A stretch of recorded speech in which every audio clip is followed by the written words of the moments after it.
अस्सलामुअलैकुम, welcome back to my YouTube channel. Friends, कैसे हैं आप सब? उम्मीद है जी सब खैरियत से होंगे, ठीक ठाक होंगे। आज का व्लॉग स्टार्ट कर दिया है मैंने और आज मेरी बेटियों ने मुझे फरमाइश की थी, मामा हमने आइसक्रीम खानी है, मैंगो आइसक्रीम खानी है। और आपको तो पता है मैंगो का सीज़न चल रहा है, तो मैंगो आइसक्रीम बनाना बहुत आसान है। आज की वीडियो में ये भी आप लोगों के साथ शेयर करूँगी। और साथ में आज खाने में क्या बना रहे हैं, क्या खाना है भाई आप लोगों ने खाने में, जल्दी से बताओ। गोभी वाला सालन अरीशा कह रही थी कि मामा वो बनाए, तो आज गोभी गोश्त का सालन आपकी अपी रेडी करेगी और मज़ेदार सा बनाएंगे ताकि मेरे हस्बैंड को भी पसंद आ जाए और मेरी बेटियों को भी पसंद आ जाए। तो जल्दी से चलते हैं जी कुकिंग की तरफ और बनाते हैं ये सारी चीज़ें, फरमाइशें पूरी करते हैं। बच्चों की फरमाइशें नहीं पूरी करेंगे तो फिर किसकी? सबसे पहले मैंने इब्राहिम के लिए एक आलू बॉईल करने के लिए रख दिया। अब इसका क्या करना है मैं आपको आगे बताती हूँ, लेकिन यहाँ पे मटन को मैंने अच्छी तरह से वॉश कर लिया था। लहसन को मैंने छील लिया है, लहसन मैं इसके अंदर डालूंगी, पीस के अच्छी तरह से डाल देंगे। पहले मैंने लहसन डाला, उसका पेस्ट बना लिया। पहले मैं सोच रही थी कि इसको मशीन में ग्राइंड कर लेती हूँ, अगर पड़ा हो ना तैयार किया हुआ तो बड़ी आसानी हो जाती है। आजकल मैं बड़ा मिस कर रही हूँ उसको और मैं जल्दी ही मंगवा लूंगी। अपने हस्बैंड को कह रही हूँ, बस उनके पास टाइम ही नहीं हो रहा। लहसन अदरक का पेस्ट, मिर्चों का पेस्ट, टमाटर, प्याज, सारी चीजें मैं एक साथ डालने के बाद नमक मिर्च हल्दी डाल दिया, को लॉक लगा दिया। इसको रखूंगी अब ऊपर ताकि ये अच्छी तरह से गल जाए। जब ये गल जाएगा, ज्यादा नहीं इसको गला लेना क्योंकि इसके अंदर मैंने अभी गोभी भी डाल दी। अब गोभी को ना देखें गौर से, मुझे पता है जरा पुरानी सी गोभी आ गई और मैं ना अपने हस्बैंड को कह रही थी कि आप ये किस तरह की सब्जी ले आए, मैं इसको किस तरह ठीक करूं। तो बस जल्दी में पकड़ा के मुझे चले गए कि कर लेना ठीक, मुझे पता तुमने इसको ठीक कर लेना। तो मैंने क्या ठीक करना, बस अल्लाह की मदद से सारे काम हो जाते हैं। मैं इसको चेक करी थी, आजकल गर्मी कीड़े शीड़े इसके अंदर मौजूद होते हैं, बड़े गौर से बड़े ध्यान से देखना पड़ता है। लेकिन सालिहा मैडम की एंट्री हो गई है मेरे किचन में और जब सालिहा मैडम आ जाए ना तो इसकी शरारतें, मीठी मीठी प्यारी प्यारी शरारतें स्टार्ट हो जाती है। आपकी बेटियां भी इसी तरह करती हैं। सबसे छोटी बेटी जो होती है ना इसी तरह शरारती होती है, या फिर सेंटर वाली शरारती होती है, छोटी होती है। तो मेरी दोनों बेटियां रमीजा और सालिहा, इनकी शरारतें इसी तरह की स्टार्ट हो जाती है। चोरी चोरी इस तरह के काम कर रही होती है। मैं अभी कमरे में गई, मैं कमरे में गई थी इब्राहिम के पास उसको देखने के लिए, लेकिन सालिहा मैडम बाज नहीं आई और ये खाने बैठ गई यहाँ पे। जब इसको पता चला ना कि गोभी तो अभी गंदी और खराब है, तो उसका चेहरे का एक्सप्रेशन चेक करें जरा।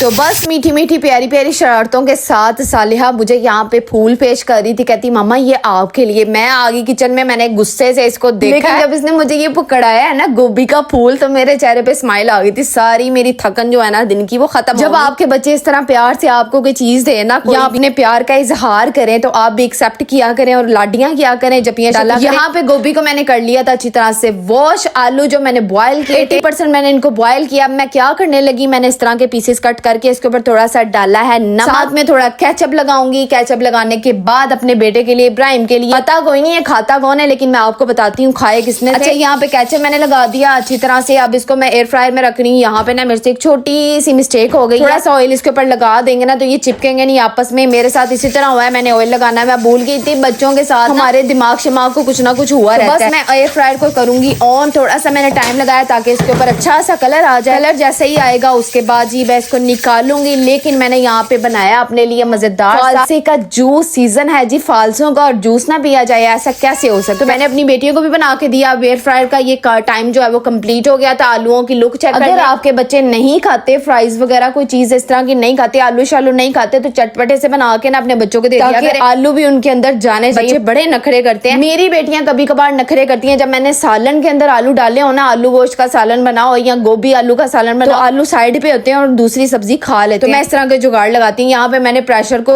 कर दिया था बंद क्योंकि इसका टाइम खत्म हो गया था। अंदर आके मैंने देखा तो इब्राहिम की सालिहा यहाँ पे बैठ के खा रही है केचप के साथ। यहाँ थोड़ी देर जैसे ही अंदर मैं गई हूँ ना तो सालन हो गया, सारा जल गया, राख हो गया। इस तरह राख हुआ जैसे मैंने इसको अपने हाथों से खुद जलाया। टाइम ज्यादा ओवर हो गया था, मुझे पता ही नहीं चला क्योंकि मैं अंदर जाके अरीशा के कपड़े प्रेस करने लगी थी और जैसे ही बाहर आई हूँ ना तो सालन का ये हाल हुआ था। मैं परेशान, मैं हैरान परेशान कि मैं इसका क्या करूँ। फिर मैंने मांगी अपने अल्लाह से मदद। यहाँ पे ना ये सारा जल गया। आप लोग कहते हैं ना आप किस तरह से मैनेज करती हैं, किस तरह से देखती हैं बच्चों के साथ, तो मैं इस तरह से देखती हूँ। ये देखो कभी कभार ना मेरे साथ इसी तरह हो जाता है कि मेरा सालन जो है ना वो जल जाता है।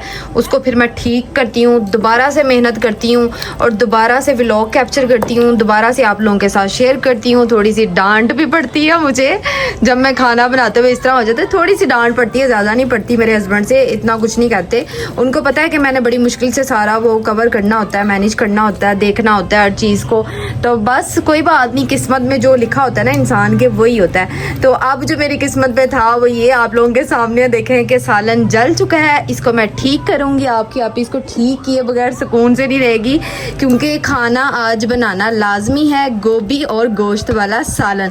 तो थोड़ी देर में मिलते हैं, मैं आपको दिखाती हूँ कि मैंने इसको किस तरह से ठीक किया था।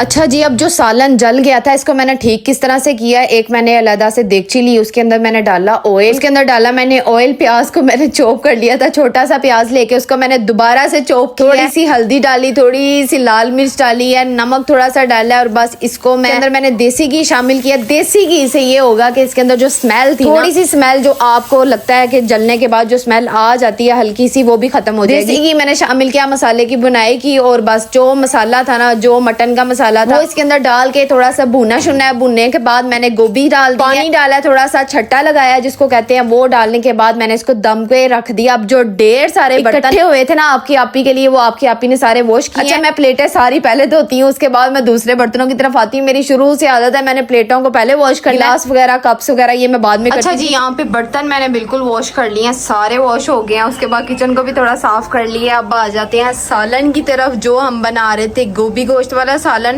और इसको अब चेक करती हूँ कि गोभी गल गई है कि नहीं गल गई, क्योंकि मेरे हस्बैंड को ना ज़्यादा कच्ची कच्ची सी गोभी जो होती है ना वो नहीं पसंद, तो वो थोड़ी नरम सी रखते हैं। तो मैं अब इसको चेक करने लगी हूँ कि ये गल गई है कि नहीं। तो फाइनली यहाँ पे इसकी लुक कुछ इस तरह से है, ना तो इसमें जले हुए की कोई स्मेल आ रही है और ना ही इसमें किसी भी किस्म की कोई भी ऐसी चीज़ आपको नज़र आएगी जो कि जली हुई है। अच्छा जी, मेरी बेटियाँ भी वेट करी थी, उनको मैं शाम के टाइम खाना जल्दी दे देती हूँ क्योंकि उन्होंने सोना जल्दी होता है। रिशा मिज़ा की टीचर जैसे ही पढ़ा के जाती है, खाना मैंने उनके लिए रेडी किया होता है। अब आज इन्होंने फरमाइश ये की थी कि मामा हमें मैंगो वाली आइसक्रीम बना के दो। तो मैंने निकाले हैं फ्रिज में से ठंडे ठंडे मैंगो और इसको मैं कट करूंगी, आइसक्रीम बनाऊंगी। ये जो व्हिप्ड क्रीम है ना, इसको मैंने निकाला है फ्रिज में से, फ्रीज की होती है ये, मैंने में इसको 3-4 घंटे के लिए मैंने रख दिया था। अब ये बिल्कुल ठंडी हो चुकी है, बाउल में इसको शिफ्ट किया, सारी यहाँ पे ये खत्म हो गई है। इसको डालने के बाद थोड़ा सा कंडेंस्ड मिल्क इसमें शामिल करूंगी। चीनी शीनी मैं नहीं डालती, मुझे टेस्ट फिर क्रीम का ना अच्छा नहीं लगता। कंडेंस्ड मिल्क इसके अंदर डाला, थोड़ा सा जर्दा रंग शामिल किया। इसको मैं थोड़ा बीट करूंगी, जैसे ये फोमी शेप में थोड़ी सी आ जाएगी ना, तो बस इसके अंदर डालेंगे मैंगो का। तो यहाँ पे किचन में आ गई है सालिया मैडम फिर, और मैं रूम का चक्कर लगाने गई थी, फिर आ गई और फिर ये आइसक्रीम की क्रीम जो है ना उसको आके खाने लग गई है, पता नहीं इसको भूख लगी हुई थी। बच्चों को इसी तरह के शौक होते हैं, बच्चे इसी तरह की शरारतें करते हैं, मेरी बेटियां इसी तरह करती रहती हैं। तो बस मैंगो को अब मैं कट करूंगी, इसकी मैं बनाऊंगी, इसका पेस्ट बनाऊंगी जिसको मैंगो प्यूरी भी कहा जाता है। इसके छोटे छोटे शेप में थोड़े से पीसेस कर लूंगी। तरह से आप इजीली घर में आइसक्रीम बना सकती हैं। इसका टेक्सचर भी बहुत मजे का होता है। वैसे मैं फर्स्ट टाइम बना रही हूँ, पहले मैंने नहीं बनाई क्योंकि ये बड़ी मेहनतों वाले काम होते हैं, तो कभी कभार अपने बच्चों के लिए इस तरह की मेहनत कर लेनी चाहिए। तो बस यहाँ पे जी अब मैं इसको